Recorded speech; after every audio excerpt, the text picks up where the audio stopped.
All right, Steven, 7-1, 5 KOs, 21 years old, represent Inglewood. What's going on with you? How you doing, brother?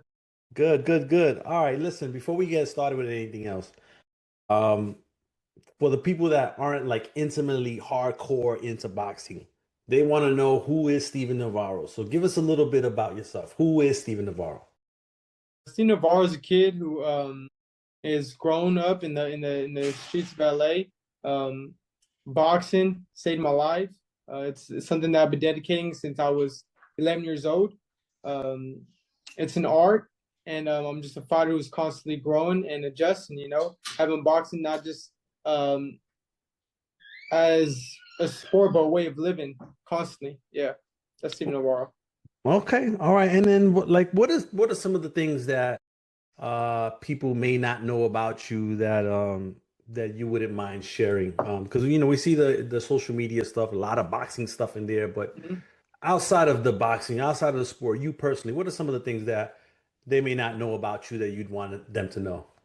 There's a long list. There's a long list. Um, I'm a person. First of all, I'm a 200 percenter. I'm a Mexican American. I'm a person who's into old school things. I believe um, I was supposed to be born in the 1960s. I'm into classic cars. I love fishing on the weekends. I'm a vaquero with my friends. Go to a ranch. Um, and I'm a person who really embraces my Mexican heritage as well, culture. And I'm just a person who always is just thinking about boxing. That's me. That's Team Navarro. That's what's up. Real quick, what's your dream old school? You know what? I currently have a 1970 GMC. I've really been looking into the Chevelles and the Novas. They're very beautiful, man. Yeah, probably like 1960s, like I Okay. said. Okay. Yeah. All right. Now listen, just to kind of get an insight of your team, where do you train out of and who is it that's in charge of getting you ready for fights?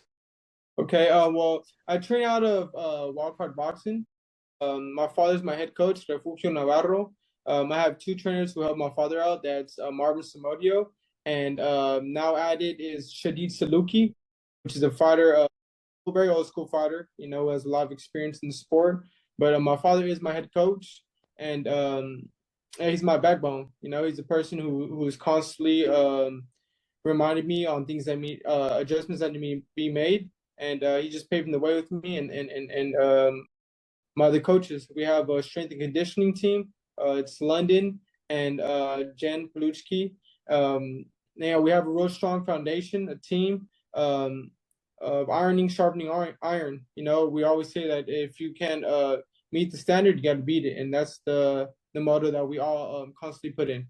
All right. All right. That's what's up. Now you fought 5 times in 2024, three in 2025, the last one being your first loss. What did you learn about the situation or that experience and yourself from that last fight?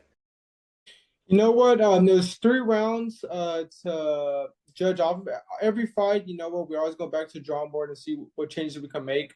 Unfortunately, the fight was only 3 rounds to judge off of, which felt like it kind of brought it back to amateurs. But you know what? There's little things I could tighten up on, and that's what we're doing, which is little fundamentals. And thanks to my coach Shadis Luki, that's what we're doing. And yeah, I'm really excited to show the world, my fans, the adjustment we've made, and we will be implementing February 14th. Okay. All right. And then what when the calendar turned the page on to January 1st, what did you tell yourself regarding the story of 2026 for you? Like what's that story going to be like this year for you? You know what? I tell myself the day after my last fight, and it's just a fighter who constantly stays in the gym, who understands that boxing isn't a seasonal sport, it's a way of living, and it's a matter of just constantly growing. Like I said, after every fight, whether it's a win or a last case, which was a loss, we learn from it and make adjustments and grow. And it's a matter of continuously growing, sharpening up. I know I would have never thought I could be 20 times more dedicated, more disciplined, focused. But here I am today. So it's that all of 2026. All right. And then lastly, for those that have never seen you fight on February 14th, Valentine's Day, what should they expect other than potentially broken hearts in some places? No, you know what? It's just a kid who constantly is having fun in the ring. Somebody who is in love with the sport, you know. So you could find some love there. You could see it in my eyes.